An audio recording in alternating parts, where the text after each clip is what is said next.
todo mundo. Bom, que está assistindo a gravação. Essa é a nossa aula 6 de Cálculo 1, MAT 0111. E vamos prosseguir hoje da onde a gente parou. Eu atualizei o material que tinha no Moodle, no site, e até enviei para vocês, né? Eu coloquei mais um exercício na lista, o exercício 7, que para vocês treinarem enjetividade, subjetividade, não, perdão, para vocês treinarem composição de funções. Então tem lá o exercício, eu mandei também o gabarito, para que vocês não tenham dificuldade depois. Aliás, né, sempre é bom ter gabarito em lista, porque aí a gente vai fazendo, vai vendo se o que a gente fez está certo. Né, é um modo de autoavaliação. E, bom, hoje eu já testei, a mesa digitalizadora está funcionando certinho, hoje a gente não há de ter problema com isso aqui. Todo mundo vê a minha tela? Sim, professor. Perfeito. Então, ó, voltando então, a última coisa que a gente viu na aula passada foi a proposição 78, toda função sobrejetora era uma retração. Aí eu tinha enunciado de uma maneira mais abstrata, né? Mas o modo mais claro de entender o porquê da validade dessa afirmação é olhando para um exemplo concreto. Ih, alguém pediu e eu não... Bom, então aqui eu acrescentei nessas notas de aula um exemplo bem concreto, né? Conjunto A, ABCD, conjunto B, 1, 2, 3. Escrevi essa função aqui, né? Que eu levo o A no 3, o B no 2, o C no 1, o D no 3. Então, é a função f representada nesse diagraminha de balões, né? Cada seta é representada por um par ordenado.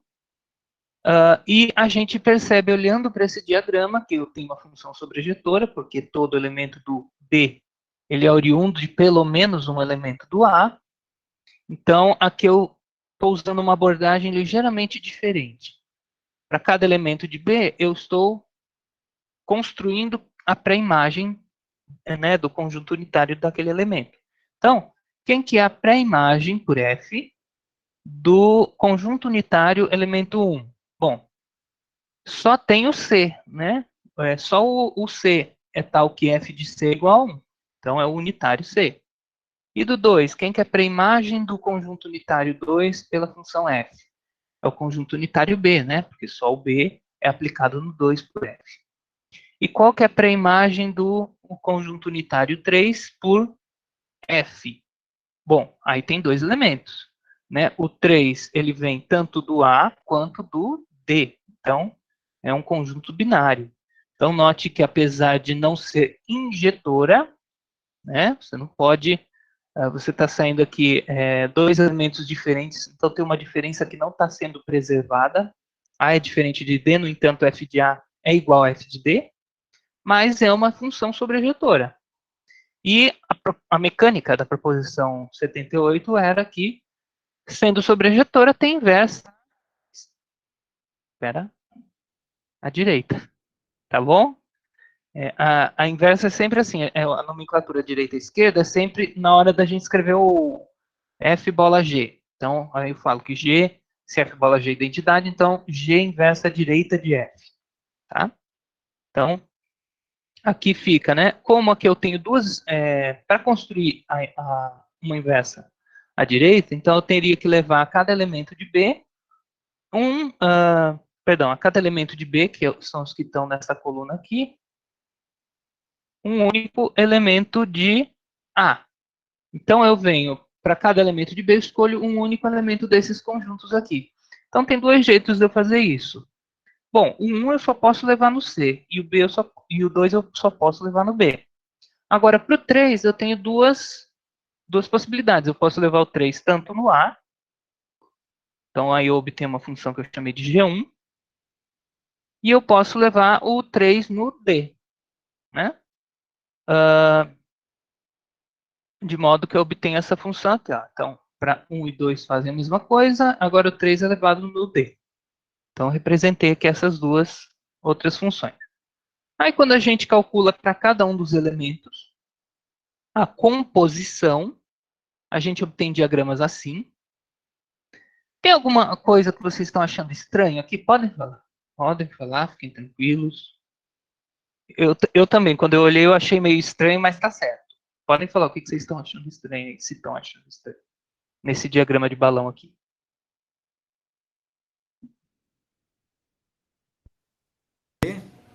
Do conjunto A? Isso, o D do conjunto A, né? Não tem nenhuma flecha chegando nele. Bem observado. Eu também, olhando assim, ó, nossa, realmente é estranho. Mas está correto. Por quê? Porque a função composta, quando a gente define a função composta, exige que todos os elementos desse conjunto intermediário sejam envolvidos na nossa operação.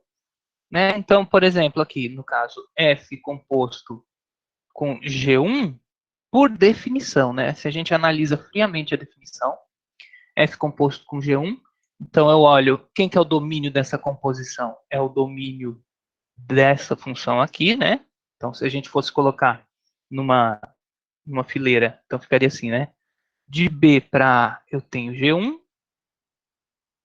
e de A para B eu tenho F. Então, o domínio dessa composição, né, que seria a flecha que faz tudo de uma vez, então F bola G1, é o B. Né? Então, é o domínio da função que está mais à direita aqui, que é B. Contradomínio é também o B, né, porque é o contradomínio de F, é esse aqui. E o que ele tem que fazer? Né? A cada elemento de B. Então, ele tem que ser... A cada elemento de B, eu tenho que associar um único elemento, um único elemento de B também. Então, o que está acontecendo? Não há nenhuma regra sobre ser função sendo transgredida aqui por f bola g. E muito embora aqui, se eu fosse querer calcular quem que é f de, sei lá, como eu diria, a gente gostaria muito que tivesse alguma seta chegando aqui, né? Então, mas nesse caso não precisa, porque quando eu for calcular a composição, eu só vou precisar calcular a f, que é essa função mais à direita, nas imagens de G1. Ou seja, nos conjuntos que efetivamente são imagens de elementos de A por G.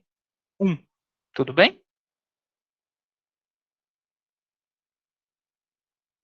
Perfeito. Meu Sim, medo sim. é confundir mais do que explicar. Vamos ver aqui. Bom, então aqui eu coloquei, né? Depois vocês podem olhar com mais calma. As duas compostas e verificar que efetivamente dá as identidades aqui. Bom, então agora vamos falar de a inversa. Então até agora a gente viu que funções sobrejetoras têm sempre inversa à direita. Mas a gente não viu nenhum resultado sobre função injetora. Será que se uma função é injetora, ela sempre tem alguma inversa, por exemplo, sei lá, à esquerda? Bom, até agora a gente não viu nenhum resultado a esse respeito. Vamos ver aqui uma condição que é suficiente para que uma função tenha uma inversa, mas não apenas à direita ou apenas à esquerda, mas dos dois lados. Nesse caso, uma inversa bilateral, a gente quase não usa esse termo, que também é conhecida como uma função inversa, tá bom? Então, vamos lá. Então, se eu tenho dois conjuntos, A e B, f uma função de A em B, a função inversa de f, quando existir, ou seja, devem ser obedecidas certas condições para que exista, né? Mas quando existir, a inversa de f é uma função g que sai do domínio de f, do contradomínio de f, ó, ela desfaz o que o f faz e chega no domínio de f, então sai de b e chega em a, tal que composta dos dois lados de f, tanto pela direita, então aqui eu tenho f bola g, ou seja, g à direita de f, essa composição dando a identidade adequada, né, do domínio de B, e G bola F dando a identidade do conjunto adequado aqui, que é o conjunto A. Então, quando existe uma função que, composta pelos dois lados com f, dá a identidade adequada, eu chamo essa função de função inversa de f. Claro, pode sim. Sim, sim. Tudo bem, pessoal? Então, o que é a função inversa? E, além disso, a identidade de B seria igual à identidade de A, né? Então, na verdade, esse é um ponto muito importante. Lembrando, né, que funções são individuadas por três coisas: lei, domínio e contradomínio. Então, no caso, como a identidade de B e a identidade de A têm domínios e contradomínios distintos potencialmente, então, a menos que A seja igual a B, a identidade de B é uma função diferente da identidade de A. No entanto, que eu acho que foi mais conteúdo da sua pergunta, no que diz respeito à lei, sim, a lei é a mesma. Então, ela tem que levar uma coisa nela mesma. Tudo bem? Ah, eu entendi. Eu estava pensando na lei, mas eu esqueci, assim, desse panorama geral da função. Eu suspeitei que foi. Então, é isso mesmo. Então, quanto à lei então você vai calcular f bola g de x, tem que dar x, para todo x. E g bola f de x também, tem que dar x para todo x. Se isso for verdadeiro para todo x do domínio e para todo x do contradomínio, né, de modo que quando você calcula as duas compostas, isso dá a identidade, então você encontrou uma função inversa. Agora, a gente viu aqui no exemplo anterior que uma função aqui, no caso, a nossa f, é sobrejetora, né? Todo elemento de B é oriundo de algum elemento de A, e, no entanto, ela tem duas inversas à direita. Né? Ó, tem G1, que faz o quê? Bom, só recordando aqui, né? Como eu tenho na pré-imagem de 3 dois elementos, então eu tenho dois jeitos de construir inversas à direita de F, perdão. Uma delas é levando 3 em A, então eu chamei essa inversa de G1, e a segunda é levando 3 em D, que tanto o A quanto o D são levados em 3. Agora, e se uma função tem inversa bilateral? Será que existe mais de uma inversa bilateral? A resposta é não. Quando a gente trata de inversa bilateral, existe a unicidade, tá? Então, dados dois conjuntos de uma função f, se a f admite uma inversa, essa inversa tem que ser única. E aqui vem uma argumentação muito comum em matemática. Quando a gente quer provar que uma coisa é única, a gente faz o seguinte: supõe que tenha duas entidades, chama, né, no primeiro momento, dá nomes diferentes para essas entidades e argumenta de alguma forma e conclui que elas são, na verdade, a mesma. Então, no final, desde o começo, eu estava dando dois nomes diferentes para a mesma coisa. Então, o que a gente guarda disso daqui é o seguinte: para provar a unicidade, a gente supõe que tem dois e mostra no final que esses dois são o mesmo. Tranquilo até aqui?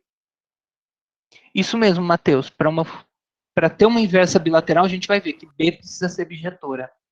É isso mesmo. Tudo bem, pessoal? Qual que é a estratégia de provar a unicidade de coisas em matemática? Sim, sim. Então, tá bom. Vamos prosseguir aqui. Então,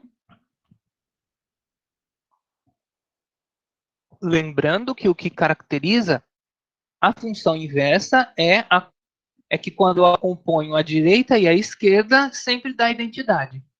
Tanto que eu vou usar o que o Marcelo falou, né? Eu vou falar identidade sem especificar o domínio, né? Porque realmente o que mais importa é a lei aqui. Para falar que é inversa. Então, se você acompanha a direita e a esquerda, dá a identidade. Bom, então, vamos pegar potencialmente duas funções, que tenham essa propriedade de compostas à esquerda e à direita com f, darem a identidade, tá? Então, eu vou tomar essas duas funções, elas têm que ser ambas funções de b em a, eu vou chamar uma delas de g e outra de g', E eu vou mostrar no final que G é igual a G'.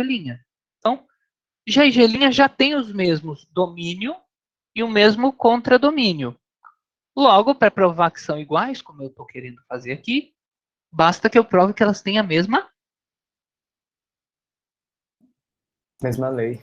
Perfeito, mesma lei. Precisa os professores do ensino fundamental 2, né? E tenham a mesma lei. A sala inteira responde. Então, vamos lá. Como elas têm, então a gente vai mostrar que elas têm a mesma lei. Então, primeiro, G, por hipótese, é uma inversa de F. Então, o que isso quer dizer? Se G é inversa de F, vale que tanto essa composição da identidade quanto essa composição da identidade, ou seja, F bola G, calculado em qualquer Y de B, é a identidade de B, né, que dá o próprio Y. Bom, então aqui eu tenho uma igualdade. Aplicando G', que é a outra inversa, né, que eu estou supondo que existe, que é a outra inversa bilateral de G, aos dois membros da igualdade acima, o que acontece? Então, eu calculo G' composto com F bola G de Y, e aqui desse lado ficou G' composto com a identidade de Y, e aqui ficou G' de Y. Apliquei G' em todo mundo, né? E como é função, função leva uma mesma coisas iguais em coisas iguais. Bom, aqui eu uso que, note, aliás, uma coisa, né? Aqui eu compus G com F à direita. E eu posso fazer isso porque G é uma inversa bilateral. E aqui nesse segundo passo eu compus com G' à esquerda. Eu também posso fazer isso, porque tanto G quanto G' são inversas bilaterais. Então, eu tenho essa mobilidade aí de G e G', podendo compor em qualquer lado de F. Então, eu obtive essa expressão. Então, G' composto com F composto com G, igual a G' composta com a identidade, igual a G'. A gente já viu, né, que a identidade do domínio de G', no caso, que é B, é o elemento neutro para a composição. Então, quando eu componho G' com a identidade, isso me dá G' de novo. E a gente já viu, né, a associatividade da composição. Então, tanto faz se primeiro eu calculo F bola G em Y e depois eu calculo G' de F bola G calculado em Y, ou se eu calculo primeiro o G de Y e o resultado eu calculo G' bola F desse resultado. Então, isso daqui deu G' bola F, bola G de Y, igual a G' de Y. Mas, por hipótese, G' também é uma inversa bilateral de F. Então, quando eu componho à esquerda com F, isso vai me dar a identidade adequada. Então, eu olho, né, ser inversa significa quando eu componho dos dois lados da identidade adequada. Então, aqui, estou compondo pela esquerda, dá a identidade de A. Então, ao invés de escrever G' bola F, eu escrevo identidade. Aqui está errado. Acho que aqui é identidade de A, eu errei. Eu tenho que consertar isso daqui. Então, aqui é identidade de A. Tá? Bom, e aí sim, o que é a identidade? Tudo bem, pessoal? Eu reduzi esse termo a esse daqui. Ó. Então, ficou identidade composto com G. Bom, identidade do contradomínio aqui é a inversa à esquerda de G. Logo, essa composição... O que eu acabei de falar? Eu errei, tá? A identidade do contradomínio de G é elemento neutro à esquerda da composição com G. Então, quando eu componho identidade com G, eu volto a obter G. Tudo bem? Então, como eu sempre tive aqui né, no membro direito aqui, G' de Y, a gente chega na igualdade, que a gente deduziu isso para um Y qualquer, a gente chega aqui, G de Y é igual a G' de Y. Então, G e G' já tinham o mesmo domínio, já tinham o mesmo contradomínio. E eu acabei de verificar, usando, né, as hipóteses, que no caso são que G e G' são inversas bilaterais, que para todo Y, G de Y é igual a G' de Y. Ou seja, eles têm a mesma lei. Se essas duas funções G e G' têm a mesma lei, mesmo domínio, mesmo contradomínio, elas são iguais. Então, conclusão. Se uma função tem inversa bilateral, essa função inversa é única. Tudo bem? Alguma dúvida?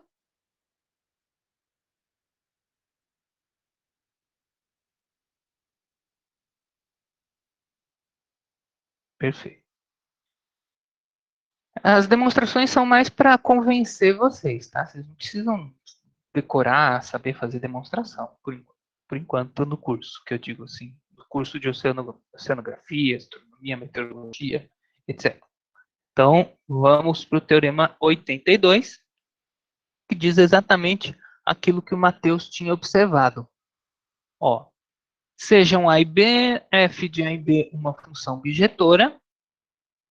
Se ela é bijetora, então existe uma única função de B em A, né, que é a inversa, que eu denoto por f, com esse menos 1 aqui em cima, tal que composta pela direita, né, a direita com f da identidade e composta à esquerda com f da identidade também. Ou seja, eu estou falando que ser bijetora é condição suficiente para que uma função tenha inversa bilateral. Tá? Então, se eu olho para uma função, ela é bijetora? É. Então tem inversa bilateral. Tá legal? Bom, a mecânica da coisa é idêntica àquela que eu tinha para a proposição 78.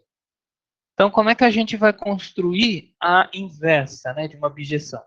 Eu vou fazer aqui um desenho que fica melhor. Vou fazer um exemplo concreto que a gente aproveita mais. Então, ó, aqui eu tenho o meu conjunto B, aqui eu tenho o meu conjunto A, sei lá, aqui eu tenho A, B, C, sei lá, aqui eu tenho alfa, beta e gama.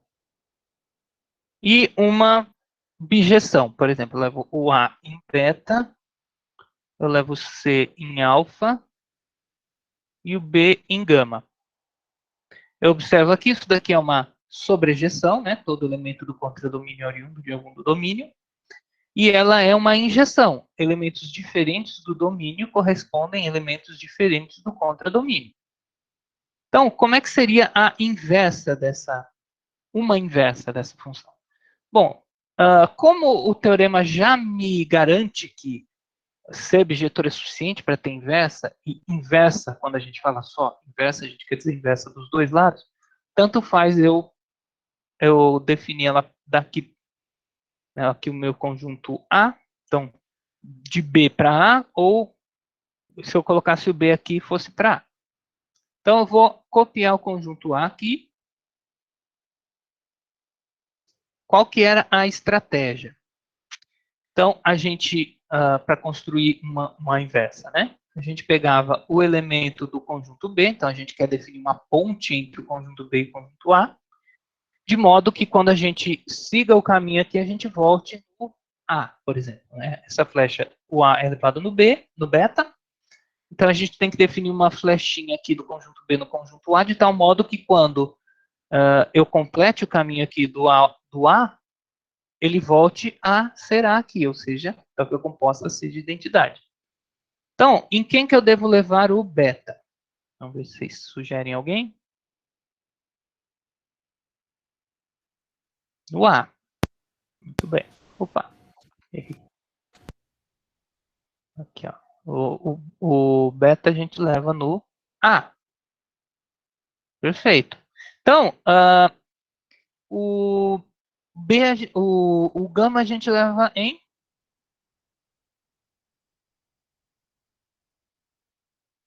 B. Muito bem. O gama a gente está levando em B. E o alfa, finalmente, a gente leva, né? A gente quer que a composta aqui da identidade. Então, no final do frigir dos ovos, isso daqui vai ter que levar o A no A, o B no B e o C no C. Então, olhando aqui, né? Se o C está sendo levado no alfa, eu tenho que levar o alfa, naturalmente, no C. E Pronto, isso daqui é uma função? É unívoca, né? Ou seja, cada elemento do domínio está sendo levado em no máximo um elemento do contradomínio, não tem ambiguidades, e é total. Todo elemento aqui do domínio tem um correspondente no contradomínio aqui, que é A. Agora, observem que essa minha função em azul aqui, que eu vou denotar por f-1, ela só é função graças às duas propriedades que eu exigi da minha função original aqui, f. Né? Eu exigi que f fosse sobrejetora, né? E a sobrejetividade de f me garante que todo elemento de B, a todo elemento de B corresponde a algum elemento de A. Qual elemento? Eu vou escolher alguém que esteja na pré-imagem de alfa por F. Então, é sempre não vazia a pré-imagem, né? A pré-imagem de alfa é não vazia, porque o C pertence à pré-imagem de alfa. A pré-imagem de beta é não vazia, porque o A pertence à pré-imagem de beta. E a pré-imagem de gama é não vazia, porque B pertence à pré-imagem de gama. Desta forma, a relação F-1 é total. E ela é unívoca porque F é injetora. Então, o fato de F ser injetora quer dizer que a pré-imagem de cada elemento por F vai ter, no máximo, um elemento aqui. Né? Não vai ter dois elementos sendo levados no mesmo aqui. Então, não vou precisar fazer uma escolha na hora de definir a função de B para A. Ele já vai ser vai ser um dado da natureza ali. Tá? Então, a injetividade da F garante a univocidade da relação F-1 e a sobrejetividade da F garante a totalidade de F-1, de modo que F-1 é uma função. Como aqui, ó, deixa eu pensar. Claro, né? Como F é bijetora, então ela é injetora. Não é isso que eu queria dizer, desculpa. Como F é função, a oposta, que no caso aqui coincide com a inversa, é injetora e sobrejetora também. Tudo bem? Sim, sim. Tá? Então, ou seja, né, como está mais especificado ali no materialzinho, fala assim, né, uma relação é uma função, sei somente se a oposta é... Jesus, espera. Uma relação é função, então ela é unívoca e total. Se ela é unívoca e total, a oposta é... Espera lá. Bom, vamos deixar quieto aqui. Então, eu estava pensando nisso, só que nem sempre, né? O fato... Peraí que eu vou pensar um... Professor, no caso, esse esqueminha que você desenhou agora é a inversa ali do exemplo 2, que é a inversa composta em F que dá identidade A. Isso, Aí, né? no caso, como funcionaria a outra que dá identidade em B? Como é que ela, tipo... Então, isso é que é legal. No caso, como a gente tem uma inversa bilateral, né? Porque aqui, como é bijetora, a gente garante uma inversa bilateral. Opa! Então, vale o seguinte. Eu posso simplesmente copiar essa função aqui, ó. Então, aqui eu tenho A, B, C. Opa! Acho que eu estou copiando no lugar errado, né? Eu tenho que copiar aqui é o B. Então, eu apago aqui. Então, o B, eu tenho alfa, beta, gama. E eu copio exatamente essa F-1. Ó. O alfa eu levo em C. O beta eu levo em A. E o gama eu levo em B. E aí eu olho agora para essa composição aqui, ó, daqui para cá. Então, olha, o alfa está indo no alfa? Tá. O alfa vai no C e o C vai no alfa. O beta vai no beta? Vai. O beta vai no A e o A vai no beta. E o gama vai no gama? Vai. O gama vai no B e o B vai no gama. Então, no caso da inversa bilateral, ela serve, ela composta em qualquer um dos lados vai dar a identidade apropriada. Então, aqui a gente concluiu que F-1 composta com F, né? Então, aqui está F-1. Quando eu compus com F, isso me dá a identidade do conjunto A. Né? Note, domínio contra domínio. E quando eu faço a composição pela esquerda, então aqui está a F-1. Então, quando eu faço F, desculpa, a direita, né? Quando eu faço F composto com F-1, que é isso que eu fiz aqui em vermelho, essa daqui, essa é F-1. Essa é F composta com F-1. Então, eu obtenho a identidade, só que é a identidade do conjunto B, né? Que é o domínio contra domínio. Então, essa é uma inversa bilateral da função f. Tá bom? Entendi, obrigada. Nada. Isso, Marcelo, para confirmar isso. Então, a gente tem... perdão. Peraí. Não. Não, Marcelo, acho que... A menos que a gente tenha um conjunto nele mesmo. Desculpa, falei errado. Porque o f bola f-1, né, tem como domínio B, por exemplo. Então, a gente tem que sempre ter aquela visão holística da função, do ente matemático função. Enquanto que o domínio de f-1 bola f, né, isso daqui é A. Então, como os domínios não coincidem, não são entes iguais. Não, assim, o que eu quis dizer, na verdade, não era isso. Era só aquela representação mais tradicional que a gente vê, geralmente, de função tipo f entre parênteses do x, né? Aí, no lugar do x, no caso do f bola menos f-1, seria o f-1 aí dentro do parênteses o f, né? Bom, deixa eu pensar. É f bola f-1, por exemplo, de algum elemento? Então a gente faz assim, a gente calcula o que está mais perto aqui do x em x, então fica f de f-1 em x. Tá legal? Que aqui, nesse caso aqui seria f bola f-1 seria essa parte aqui do diagrama. Ó. Então é f bola f-1. Então como é que eu faço, como é que funciona, né? Aqui, eu pego um elemento, levo ele em f-1 desse elemento, em seguida eu levo ele em f, calculado em f-1 desse elemento. Tudo bem? Ok. Tá. Obrigado. Nada. Agora, quanto à oposta de função ser bijeção, que eu estava pensando já aqueles minutos, né? Estou pensando assim, bom,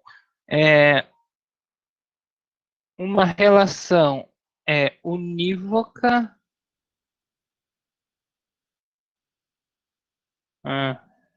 Certo. O que estava acontecendo é que a oposta de função não é necessariamente uma função, só se ela for injetora e sobrejetora, né? E daí eu garanto a univocidade e a totalidade da oposta.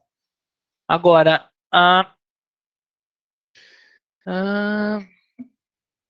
a oposta de uma bijeção, sim, é uma função.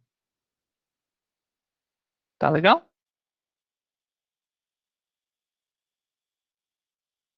Então, é uma condição que garante que a relação oposta de uma função é também uma função. Tudo certo até aqui? Então, ó, aqui a demonstração está feita de um jeito bem mais genérico, tá? Lá, pega a bijetora e como é que a gente constrói a inversa se ela é bijetora? Vai falar, pega o único x, tal que f de x é igual a y, e aí fazendo a conta a gente conclui que de fato isso funciona. Tá? para a gente expressar só com uma figura, né, que uma função é inversa da outra, bastaria, por exemplo, a gente desenhar esse diagrama aqui, ó, que é esse quadro de bicicleta. Então, a gente tem A, de A para B a gente tem a função f, de B para B a gente tem a função identidade. De A para A a gente tem identidade, de B para A a gente tem a função g, e de A para B a gente tem a função f.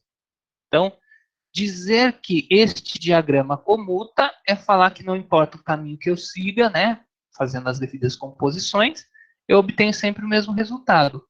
Então, falar esse diagrama comuta significa um monte de coisa. Ó. O que significa? Significa que quando eu faço esse caminho aqui, ou seja, quando eu faço identidade B composto com F, isso dá a mesma coisa que quando eu faço esse caminho aqui de baixo. Ou seja, quando eu faço F bola identidade de A. Que é a mesma coisa, né, um outro caminho possível é esse zigue-zague aqui, ó, esse. Então, que eu fazer F bola, G bola F. Então, é F bola, G bola, F. Tá? Então, esse diagrama como tá significa essas três coisas. Quer dizer, essas duas igualdades. Tudo bem?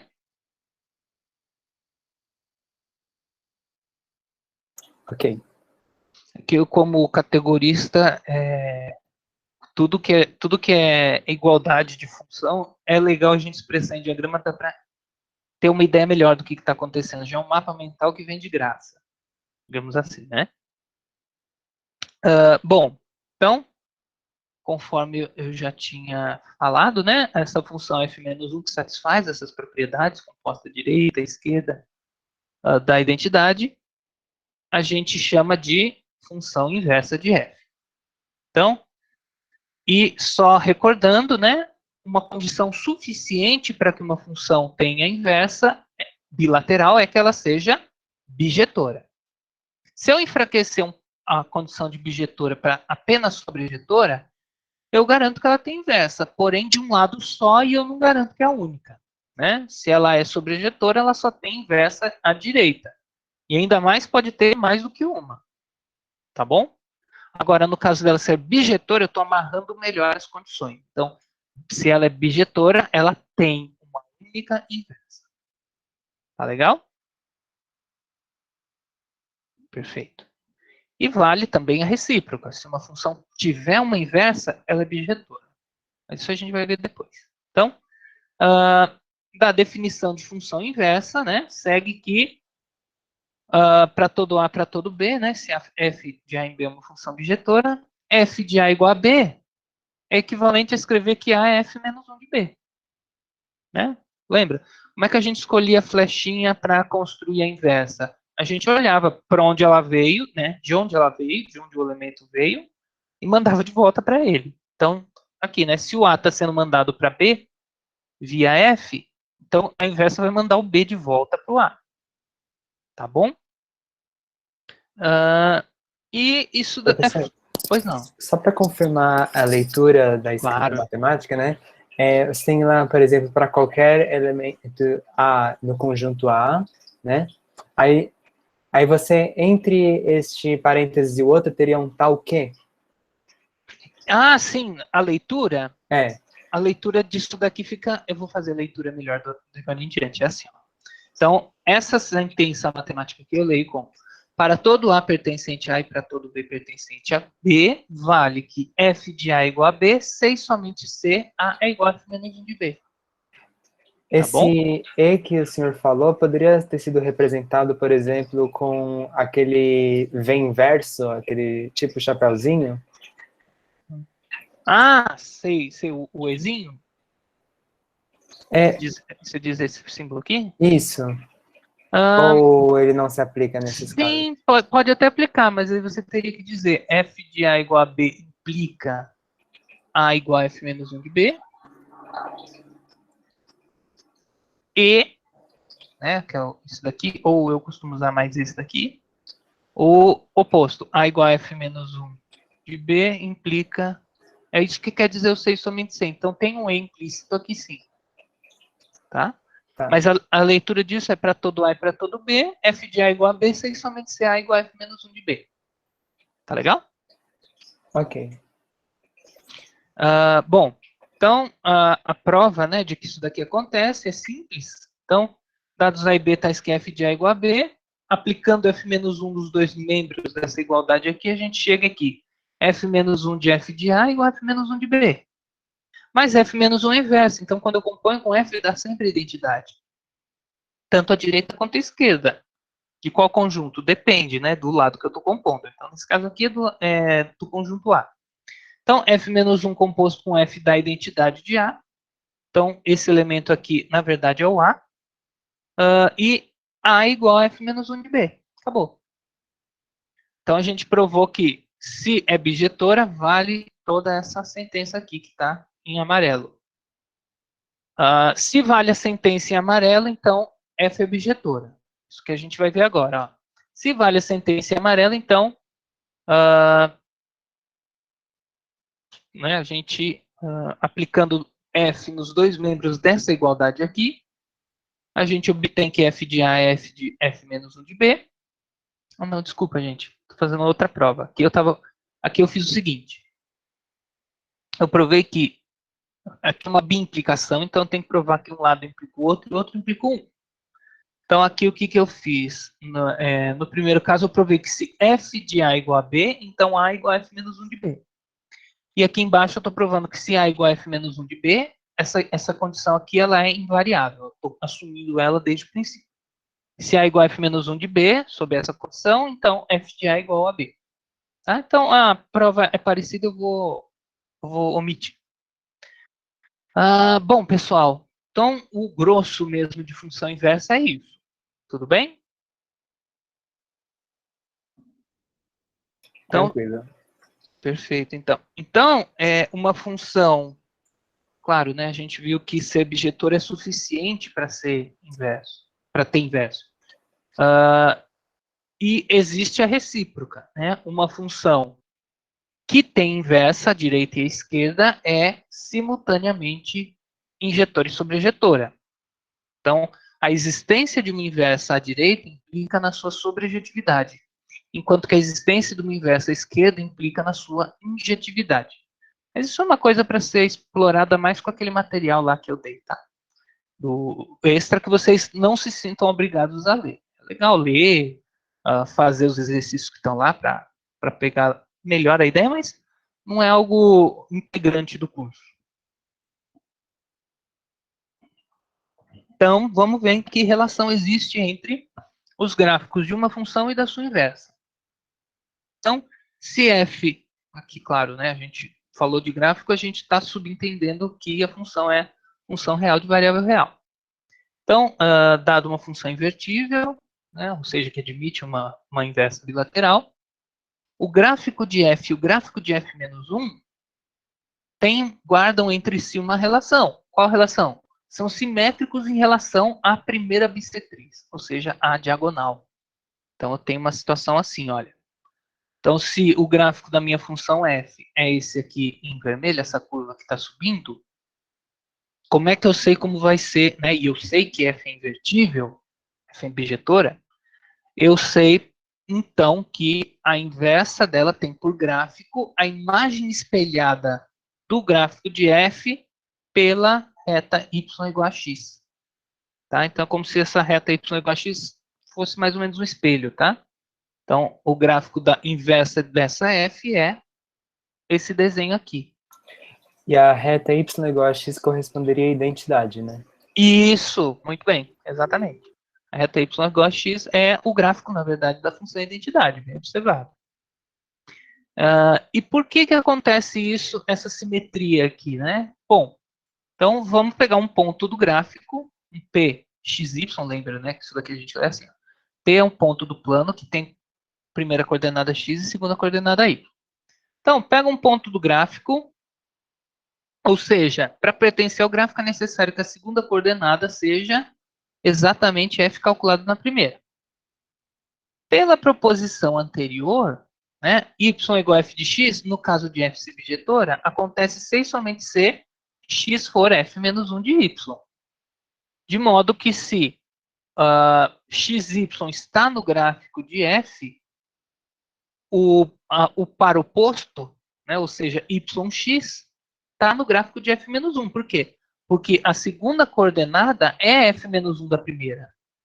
E a segunda coordenada ser a função calculada na primeira, quer dizer que o par, né, o ponto daquelas coordenadas está no gráfico da função, ou pertence à função. Então, nesse caso, a gente tem que mostrar que o ponto que tem como coordenadas yx está no gráfico de f-1. Então, desse modo, a gente está mostrando o seguinte. Dado um ponto aqui da f, eu olho agora para a relação oposta. Essa relação oposta, né, ela vai me... Ih, eu achava que ele ia corrigir para mim. Vamos lá. Eu tenho aqui uma reta em torno da qual eu vou fazer uma reflexão. Ó. Então, quem que é o oposto, né, o reflexo desse ponto por essa reta? Então, eu venho, olho o trabalho como se fosse um espelho, né, e olho a reflexão. Vai dar exatamente esse ponto aqui. Então, esse daqui é o ponto, digamos, X, e aqui é Y. E aqui eu tenho um outro ponto que é refletido, né, que tem, ó, essa distância é igual a essa distância. Então, aqui é Y. Enquanto que essa alturinha aqui corresponde a esta alturinha aqui, ó, a essa largurinha aqui. Então, isso daqui é x. Então, se esse ponto tem coordenada xy, esse ponto tem coordenada, a primeira delas é y, a segunda é x. Tudo bem?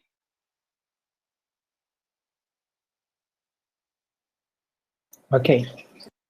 Então, vamos analisar aqui, ó, o que está acontecendo. Então, no gráfico, eu coloquei mais esses elementos aqui para ficar mais fácil da gente ver. Lembrem de congruência de triângulo, né? Triângulo, caso lado, ângulo lado, por aí vai. Então, aqui a gente tem o ponto e o seu correspondente, que a gente já viu que as coordenadas dele são yx. Então, vamos lá. Aqui, né? Ó, devemos mostrar o quê? Para mostrar que o gráfico da f-1 é simétrico com respeito à reta y igual a x. Mostrar isso, primeiro, né? É importante entender o que significa isso. Mostrar que é simétrico com relação a x quer dizer o seguinte, que a distância da reta y igual a x ao gráfico de f é exatamente igual à distância da reta y igual a x ao gráfico de f-1. Então, se eu mostrar isso para cada um dos pontos, toda a reta perpendicular aqui, né? Faz y equidistar, reta x igual a y, equidistar de um gráfico de outro, então eu provei que o gráfico de f-1 é a imagem especular do gráfico de f. Tudo bem? O que a gente tem que mostrar? Que essa distância é igual a essa. Professor, Pois não?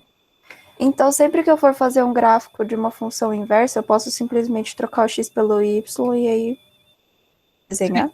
Sim. Se você garantir que a função é bijetora e, portanto, que ela tem inversa, para obter o gráfico, basta você refletir ela pela diagonal. É isso mesmo. E aqui a gente está, eu estou tentando convencer vocês do porquê que isso funciona, né? Então aqui a gente vê, para construir a função inversa, então a gente tinha lá A e B. Então, eu tinha aqui, ó, x. É uma boa, fazer o gráfico com uma caneta forte e dobra boa, boa. Ó, então aqui, né, eu tinha a minha função que leva x em y, a inversa vai ter que fazer o quê? Eu faço uma cópia de A, eu levo y em x. Então, aqui seria f, essa f menos 1. Então, se o par xy está em f, o par yx tem que estar em f menos 1. E vice-versa. Tá? Né? Se o par yx está em f menos 1, para eu inverter de novo aqui, né? eu tenho que levar em qual elemento de B esse x aqui para obter uma inversa? Eu tenho que levar o x em y. Então, tudo bem? Professor, Oi? se a função não for bijetora, aí ela vai ter a inversa à esquerda ou à direita, né? Isso. E aí o gráfico, tem gráfico? A função, relação, sim, sempre tem gráfico. Só que daí a gente perde essa possibilidade de Simetria? obter pela simetria. Sim. Tá. Tipo, não é tão importante me preocupar com isso. É, se Não, ela tem tá. inversa direita e esquerda. Não, a gente vai trabalhar digamos assim, o grosso do curso vai ser trabalhar com função inversa. Isso mais ainda pro finalzinho já de derivação, essas coisas. Tá bom? Tá, obrigada. Nada. Então aqui a gente tem que verificar, sim, qualquer inversa bilateral vai inverter pela diagonal simetricamente. Então vamos ver por quê. Então, provar isso é provar que esse ponto XY dista do ponto aqui, no caso, né? Que ponto é esse aqui? Eu tenho que descobrir depois. Desse ponto da reta diagonal, a mesma distância que ele está do ponto YX. Então, vamos verificar isso. Então, observamos na figura a seguir que, então aqui a gente fez um desenho que deveria estar na página anterior, né? Ó, aqui eu já fiz todas as marcações. Esse daqui é o ponto 0y, esse é o ponto 0x, x0, y0. Aqui a gente já argumentou que se esse é o ponto xy, de coordenadas xy, esse é o ponto de coordenadas yx. Essa é a reta diagonal. Vamos agora trabalhar com congruência de triângulo para concluir que a distância de P a Q é igual à distância de P' a Q. Tá? Então, os triângulos que me parecem congruentes são o triângulo aqui é RQP, né? Esse triângulo aqui, ó, RQP, então esse daqui, e esse outro aqui, que correspondentemente tem que ser RQP'. Tá? Então tem esses dois triângulos.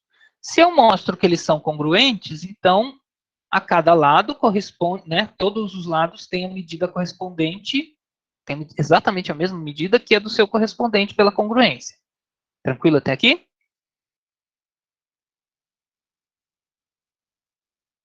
Ok. Então, prosseguindo, né? Vamos verificar. Ó. Note primeiro que esse triângulo é um triângulo retângulo, né? Cada um deles é retângulo. Esse daqui é um ângulo de 90 graus, né? Então, basta eu verificar. Esse ângulo já corresponde a esse ângulo. Essa distância é igual a essa distância aqui?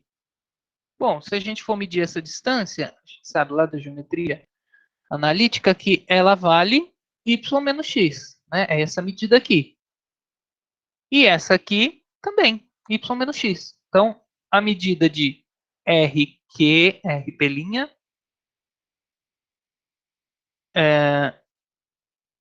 vou colocar assim, é congruente a RP. O segmento RP' é congruente a RP. O ângulo reto aqui, né? O RQP é igual ao ângulo, é congruente ao ângulo RQP'. E, bom, eles têm um lado em comum, que é esse cateto aqui, ó, o RQ. Então, eu tenho aqui, RQ na verdade é igual a RQ. Eu tenho aqui lado, ângulo, lado. Bom, então a gente já sabe lá da geometria, né, que para o lado, ângulo, lado, a gente tem um caso de congruência. Desta forma, os triângulos RQP e RQP' são congruentes. Então, eu já posso inferir, né, do fato deles serem congruentes, que a distância de PQ é igual à distância de P'Q. Isso vale para um ponto genérico aqui do meu gráfico, certo? Para qualquer ponto do gráfico da função, você pode repetir essa construção aqui do mesmo jeito. Então, a gente acaba de provar que, de fato, o ponto XY, que esteja no gráfico da função f está à mesma distância da reta identidade que o ponto yx da função inversa de f menos 1. Ok? Ok, professor. Então, agora a gente pode usar esse resultado sem culpa. Tá? Se a gente realmente entendeu, vamos usar. Agora, note, o que acontece se a função não é bijetora, né? Então, claro, depois tem o texto escrito de uma maneira mais própria para a leitura, que vocês conseguem acompanhar com mais calma. Porque aqui falando ficou meio bagunçado, né? Mas depois vocês têm uma lida aqui que dá que é sucesso. Bom, então, ao removermos a hipótese de invertibilidade de f no teorema anterior, a gente não pode garantir que o gráfico da relação oposta é função.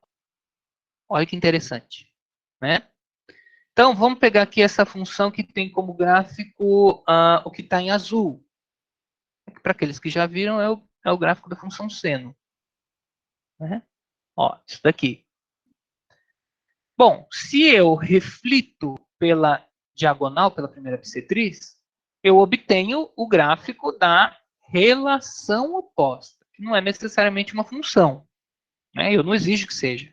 Eu só garanto que a função se eu, lá no começo, fizer a restrição. Ó, a minha função é bijetora, ou é invertível. Então, aí eu garanto que a oposta também é função, portanto, né, a função inversa. Então, nesse caso, se a gente reflete pela primeira diagonal, esse gráfico a gente obtém isso que está em vermelho. E isso que está em vermelho não pode ser gráfico de função. Por quê? Que teste vocês usariam? Não é unívoca. Não é unívoca, muito bem. Não passa no teste da reta vertical.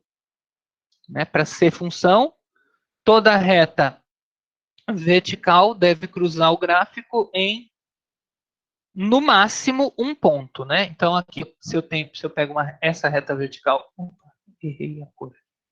Vou pegar essa ferramenta. Se eu pego uma reta vertical aqui, ó,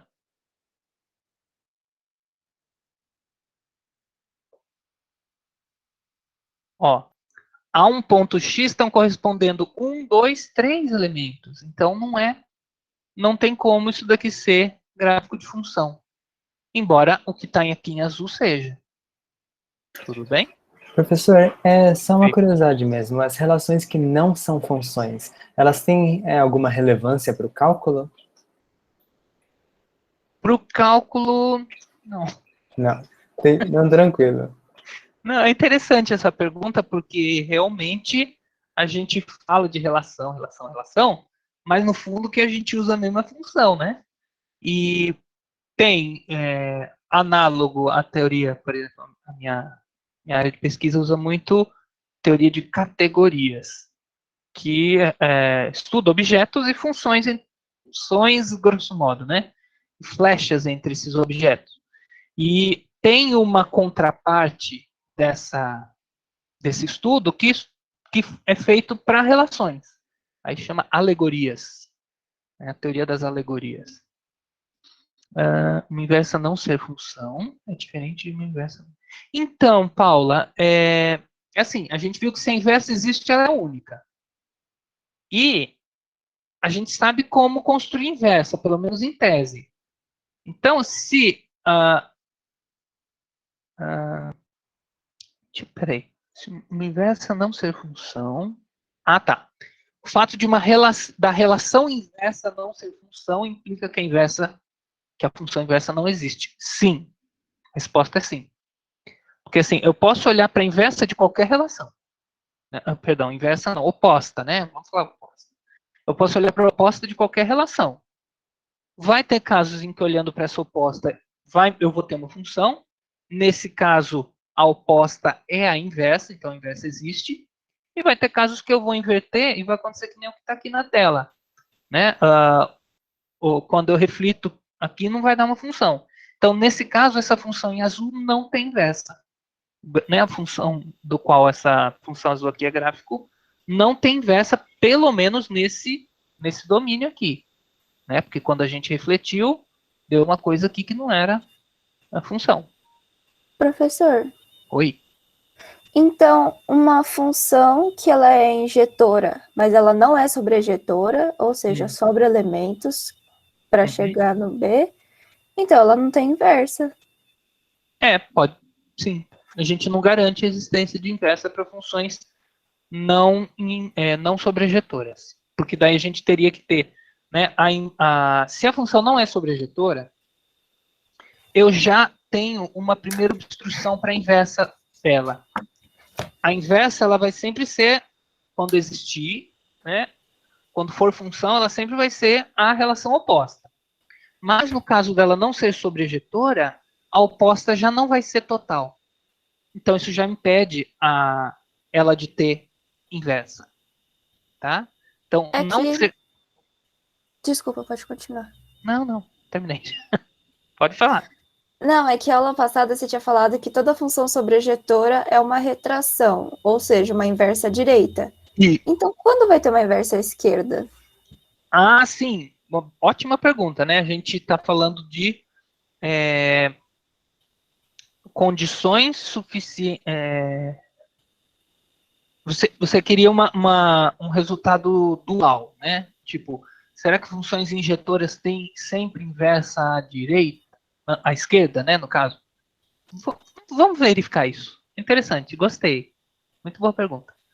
Vamos lá. Então a gente já sabe que se f. Opa, vou trocar a ferramenta aqui. Se f de A em B é sobrejetora, então tem pelo menos uma inversa à direita, né?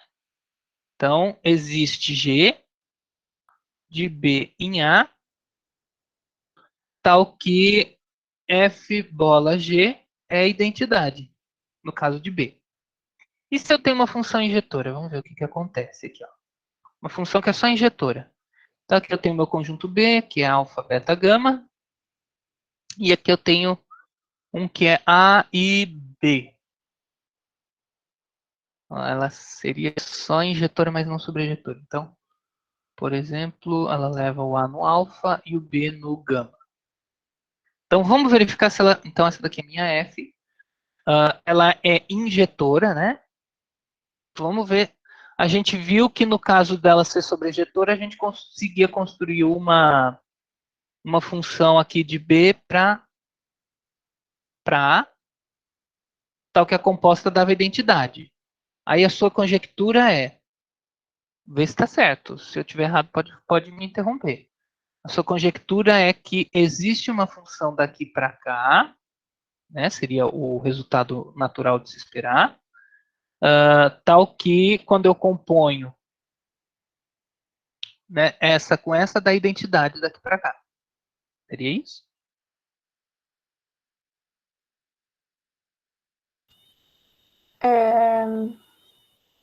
Não entendi. Não, tudo bem. Ó, é que a gente fez para sobrejetividade. Então, se f é sobre, tem inversa, existe pelo menos uma inversa à direita.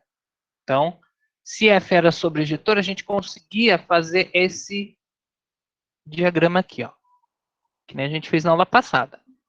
Agora, a gente tem não uma função sobrejetora, mas a gente tem uma função injetora. Aí a pergunta é, será que tem como eu ter alguma inversa, seja ela à esquerda ou à direita? Né? Então, a gente pode tentar ver se tem. E aí a gente constrói o resultado junto. Vamos lá? Então, ó. Só por ter sobrado eu já não descartaria, porque já não é uma função. Perfeitamente. Ó. Do fato dela não ser sobrejetora, a gente já perde a totalidade que deveria ser possível aqui, né? Será que é isso? Vamos ver.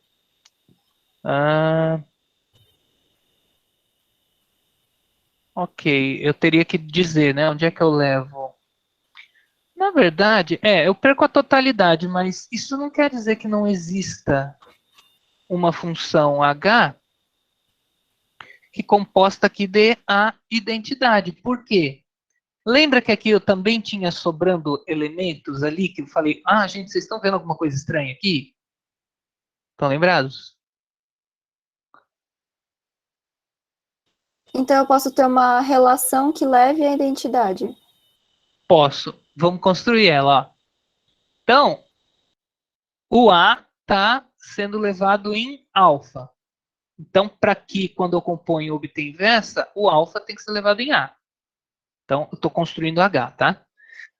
Bom, o B está sendo levado em gama. Eu quero que quando eu componha, o B retorne ao B. Então, eu pego o gama e levo por H em B.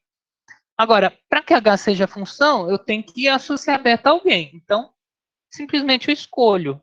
Vai lá, escolhe. Pode ser alfa, pode ser B. Pode ser A, pode ser B. Vai lá, vou levar no A. Aqui, ó. Estou levando beta no A. Isso não vai influir na hora de fazer a composição, porque a composição só é calculada em pontos da imagem de A. Tá? Então, aqui, ó, quando a gente faz H composto com F em A, né? O que é H composto com F? Né? É uma função que sai de A, né? Sai do domínio aqui de F e chega em A, né? O contradomínio aqui é de H. E ela leva o A, né? Então, ó, para calcular essa função, basta eu observar nos elementos de A. E A só tem os elementos A e B para eu verificar. Então, não importa que vai ter um carinha aqui discrepante que vai ficar solto no meio do caminho. O importante é que eu consiga construir uma função. Tá? Eu não poderia deixar só o alfa indo no A e o gama indo no B, porque senão esse H não seria função. Então, aí envolve eu também fazer uma escolha. Então, eu tenho que escolher onde é que você quer levar o beta. Leva o beta no A, ou então leva o beta no B. Nos dois casos, a gente vai obter também uma função. Então, aqui, ó, o A é levado em, primeiro, né? Ele vai para o alfa e do alfa ele vai para o A. Ok. E o B ele é levado no gama e do gama ele é levado para o B. Opa, coincidiu. Então, você tem toda a razão. Tá? Se uma função é injetora, existe uma função H, claro que aqui a gente só viu um exemplo, tá? No geral, a gente pode anunciar esse resultado generalizando para funções quaisquer, injetor. Se F é injetora, então ela admite uma inversa à esquerda, tá bom? Né? Porque isso daqui é a mesma coisa que a identidade de A em A. Tudo bem? Então, nesse meio caminho, eu sempre vou ter que completar a função para ela ser função. Isso. Se você não tiver ou a injetividade ou a sobrejetividade, na hora de construir uma inversa lateral, você vai ter que fazer alguma escolha. Ah, tá. Tá? Você vai ter que completar para que aquilo seja de fato total e unívoco. Tá? No caso da sobrejetividade, você vai ter que fazer uma escolha para que não seja, para que seja De um unívoco. ou outro. Isso. E no caso da injetividade, você vai ter que atribuir um elemento que está sobrando ali a alguém do domínio. Mas é necessário que seja injetiva para que você obtenha. Então, muito obrigado da pergunta, viu? Ó, foi muito boa. Eu vou até acrescentar a esse material depois, por escrito, isso daqui. Então, concluindo, né? Se uma função é sobrejetora, ela tem pelo menos uma inversa à direita. Se ela é injetora, ela tem pelo menos uma inversa à esquerda. Se ela é bijetora, como ela tem inversa à direita e à esquerda, ela tem inversa bilateral. E a gente viu que inversas bilaterais são únicas. Tudo bem? Como é que os conceitos se encadeiam?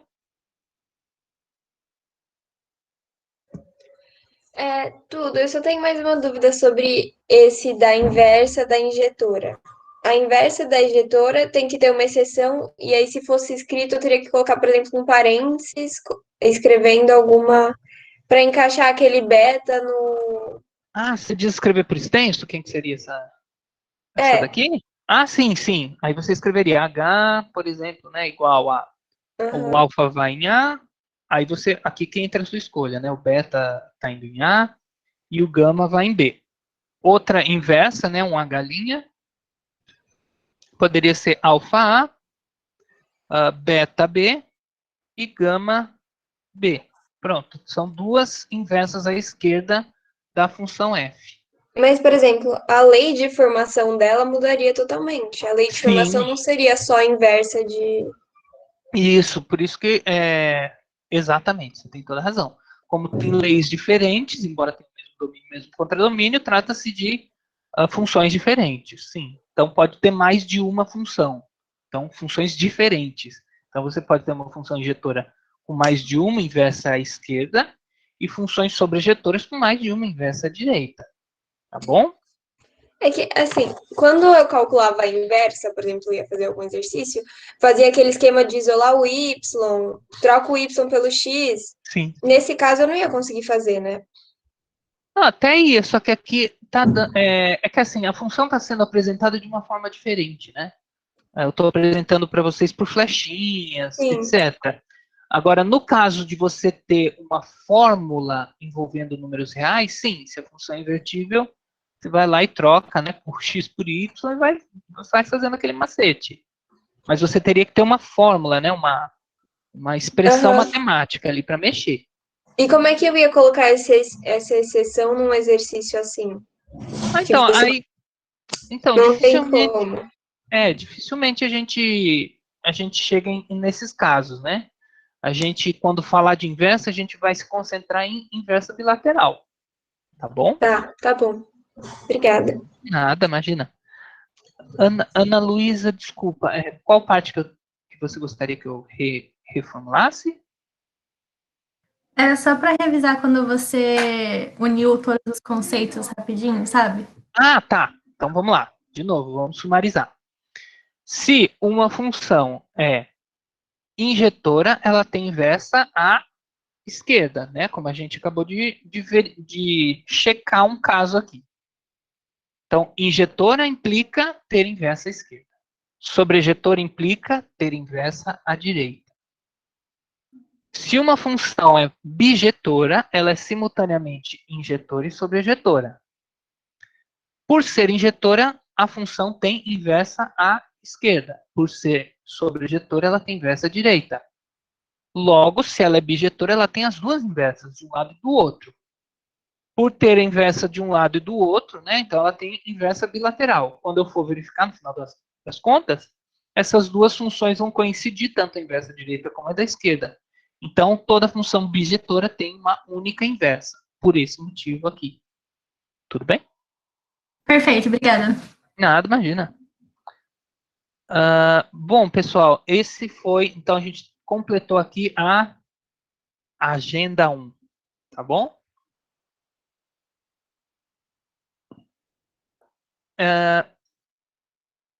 Então,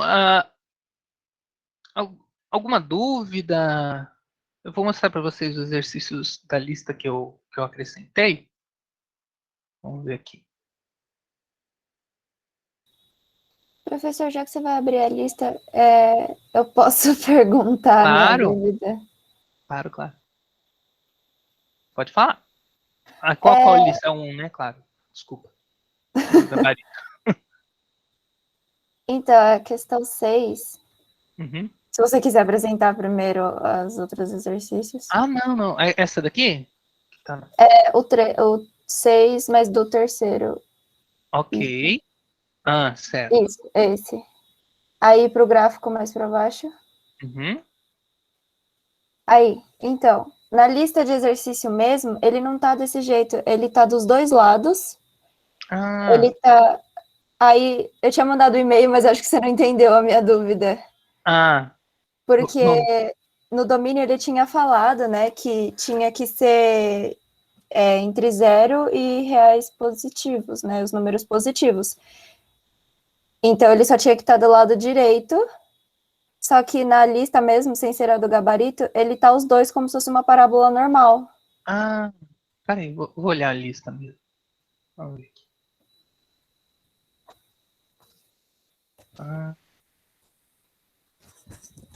Vamos ver.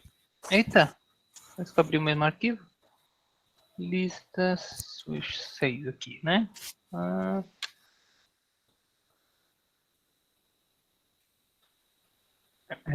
Aqui a minha Essa minha lista aqui acabou na página 5. Bom, vou aqui no Moodle que não tem erro.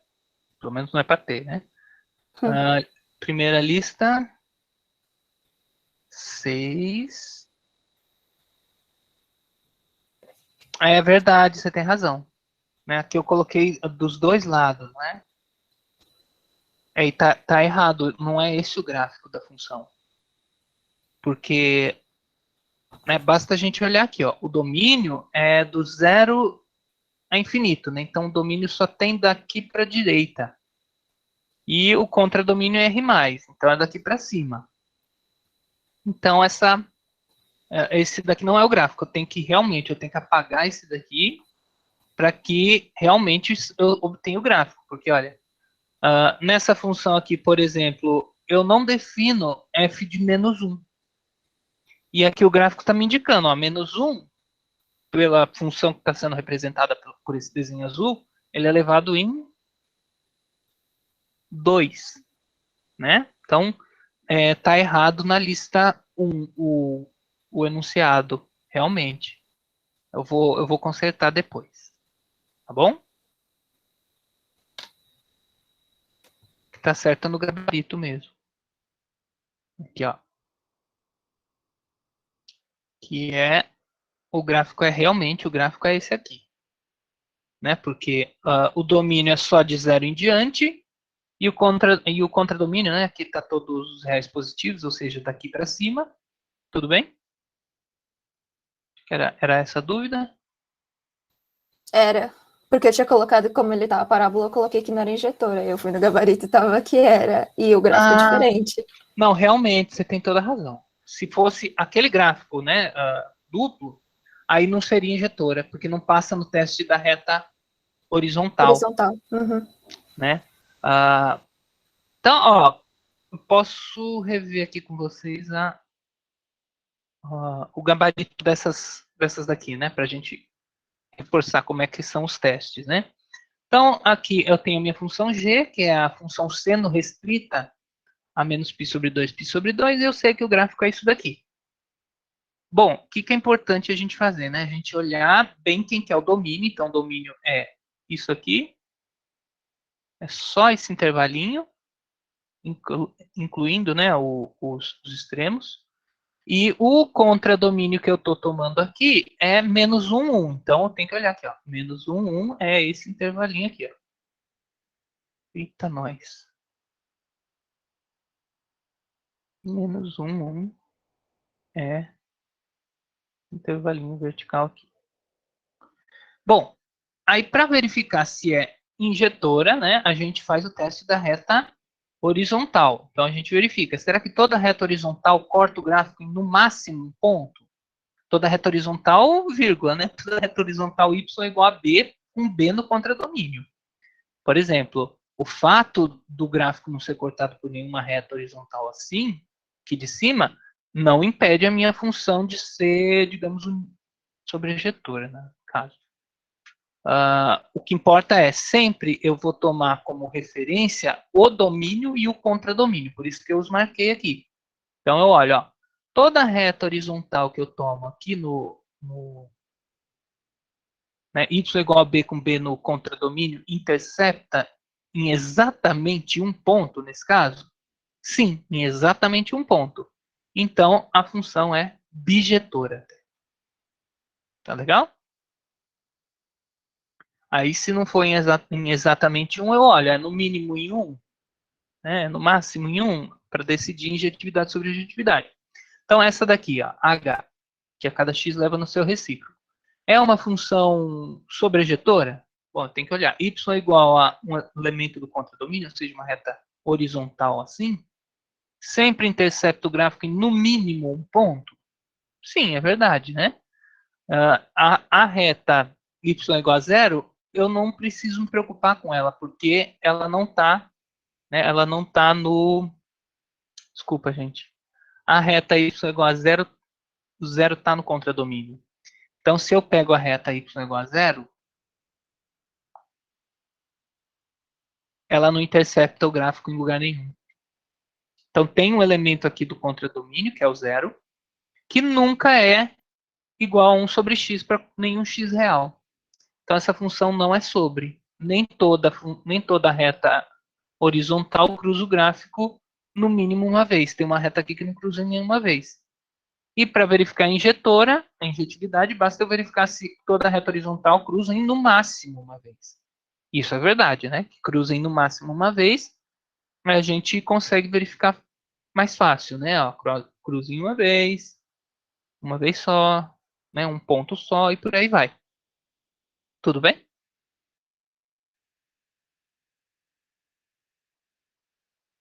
Isso é mais para a gente ter um palpite, né? De como é que se uma função é injetora ou sobrejetora. Apaguei aqui o negócio. E, deixa eu ver aqui. Vou abrir lista. Cadê o gabarito? Lista 1? Será que é isso? Eu acho que é. Vamos ver. Eu acrescentei, não tinha essas respostas aqui, né? Tava faltando no gabarito da lista. E eu acrescentei. Ah, tá. Nesse caso aqui, o que aconteceu? O domínio é só de 0 até infinito. Só de 0 até infinito, né? Ou seja, só essa parte direita aqui do eixo. Aqui, no caso do contradomínio, são só os números que estão acima de 0. Então, eu noto, olha, injetora ela é. Toda reta vertical cruza... Vertical não, horizontal, toda reta horizontal cruza o gráfico em, no máximo, um ponto. Tem pontos em que cruzem nenhum, mas o importante é que, se no máximo em um ponto, então ela é injetora. Ok, é injetora. Agora, é sobrejetora? Bom, para ser sobrejetora, eu tenho que verificar se toda reta horizontal cruza em, no mínimo, um ponto. E aí eu vejo que é falso. Se eu pego essa reta y amiga aqui, o meio está no contradomínio, né? Se eu olho aqui, ó, quem que é o contradomínio? São os reais não negativos. Todo mundo que é real não negativo está no contradomínio. Então, eu poderia pegar esse daqui, ó, do meio, ele não cruza em nenhum ponto. Então, não é sobrejetora. Tudo bem?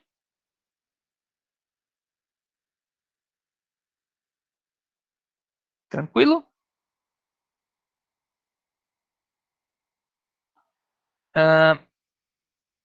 Então, e o gráfico aqui, né, ficou só realmente essa parte aqui da direita, porque o domínio da função é só de 0 em diante. Bom, aí tem essas outras funções aqui, e eu acrescentei esse exercício. Tá? É só seguir o modelo do que está feito nas notas de aula, tá? Determinar, quando possível, as composições de bola F, F e bola G, nesses casos aqui. Aí eu coloquei F, G, para vocês construírem as composições. Também tá simplesinho de resolver. Tá? Tem essa daqui que é por casos, é um pouquinho mais desafiadora. E, bom, e é isso. Aí, já vamos dar um spoiler, já vamos fazer digamos assim, um preview da próxima aula, né? Cadê? Semana 2. Ah, certo. Da decomposição em... Entendi. Entendi. É, a gente tem que decompor, verdade. Bom, perfeito. Vamos discutir esse exercício. Tá bom? Numa parte do curso que a gente vai ver um teorema importante chamado regra da cadeia, vai ser importante que a gente saiba olhar para uma função como uma composta de funções mais simples. E é esse o objetivo desse exercício 8 aqui da lista. Então, o que eu pensei? Né? Quem sabe eu falando fica mais claro, porque eu tive dificuldade até em explicar o que eu queria aqui, tanto que eu coloquei só um exemplo. Então, vamos lá. Como é que a gente faz isso daqui? Então, eu quero verificar como é que acontece, como é que eu obtenho esse número a partir do x. Então, vamos olhar para o... eu vou fazer aqui em cima. Ó. Tá? Bom, como é que eu obteria a partir de x, seno de 2 sobre x menos 3? Bom, Então, eu começo, digamos que eu tenho um número x, tá? Qual a primeira coisa que você faz aqui, né, quando você vai fazer essa conta? Digamos que x fosse um número, sei lá, 4. Você faria a conta primeiro 4 menos 3, né? Então, você leva o x em x menos 3. Ótimo. Fez o x menos 3, guardou o resultado. Em seguida, você faz o que para obter, né, esse número aqui? Aí você faz 2 dividido pelo resultado que você obteve. Que você leva em 2 dividido por x menos 3. E depois, o que a gente faz? Bom, finalmente, uma vez que eu calculei esse número, eu posso calcular o seno dele.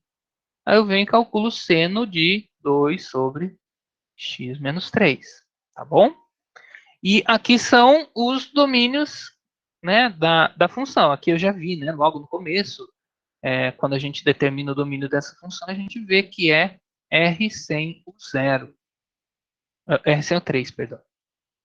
Então aqui eu saio. Tipo, se bem que depois a gente consegue fazer instintivamente, digamos assim, tá? Mas é bom treinar, ó. Vocês estão... Tá meio difícil, assim, fazer desse jeito? É só você quebrar a função em etapas. Como é que você faz para calcular uma regra complicada de um modo mais simples, tá? E decompõe em passos, digamos assim. Então, aqui você obtém, né? Você sai de R menos 3. Claro, né? Se você está tirando 3 aqui, você tira a possibilidade de x menos 3 assumir o valor zero, que é muito importante. Então, aqui a gente chega em R sem o zero. Aqui também, né? Bom, que a gente pode colocar R porque é contradomínio. Contradomínio não tem restrição. E aqui R também. Pronto, ó. A gente decompôs. Se a gente fizesse a composta direto daqui para cá, então a gente levaria x em seno de 2 sobre x menos 3. Agora, na prática, né, por etapas, como é que você faria isso na mão? Sei lá, G, H e F. Então, você poderia escrever essa função como f composto com h composto com g. Tudo bem? Ficou mais claro?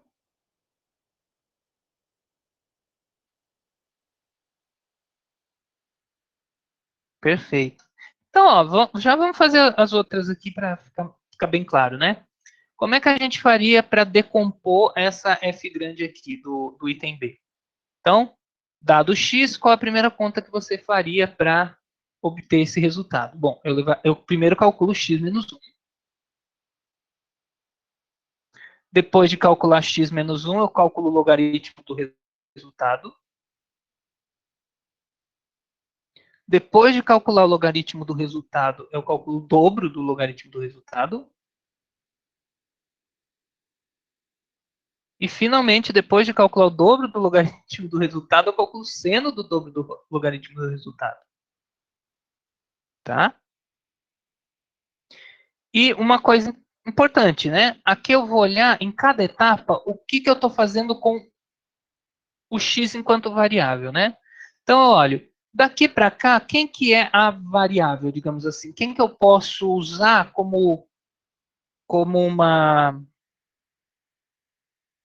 um grupo de termos que vale pela minha variável? Então, daqui para cá, o que eu fiz foi calcular o logaritmo do que tinha aqui em cima. Não é? Então, a função daqui para cá, como ela leva x menos 1 em log de x menos 1, eu posso dar um nome especial para x menos 1, sei lá, vou chamar de u. Então, essa função leva u em log de u. Tá legal?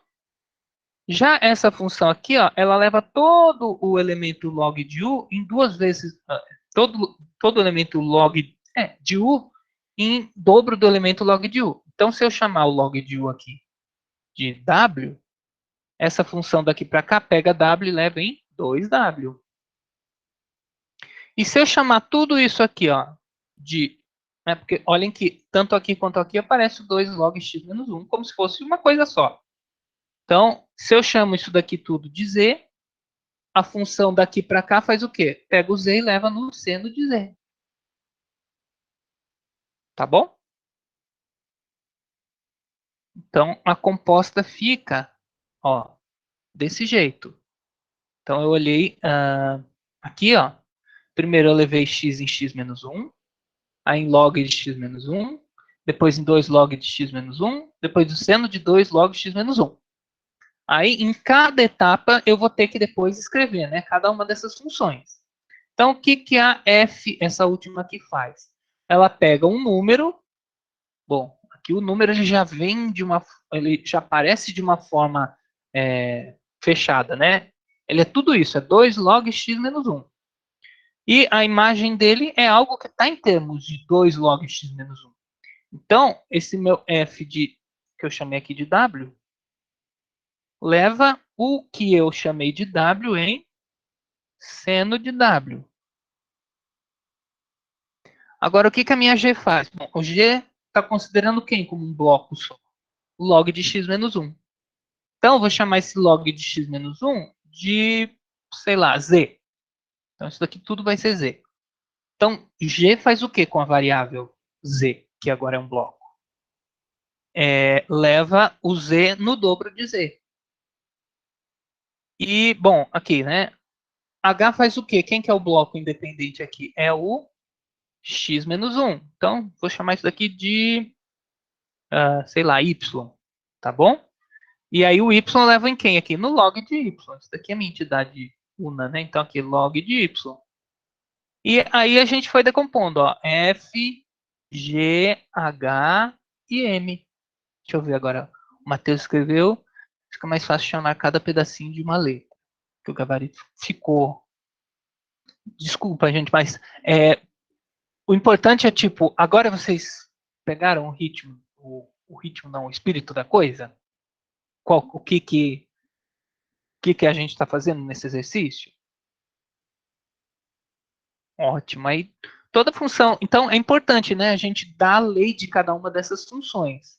Então, ó, FW é seno W, né? Então, embora que pareça uma coisa de outro mundo, você dá um nome para o bloco que está sendo movimentado pela função e segue a vida. Ó. F, na verdade, não passa da função seno.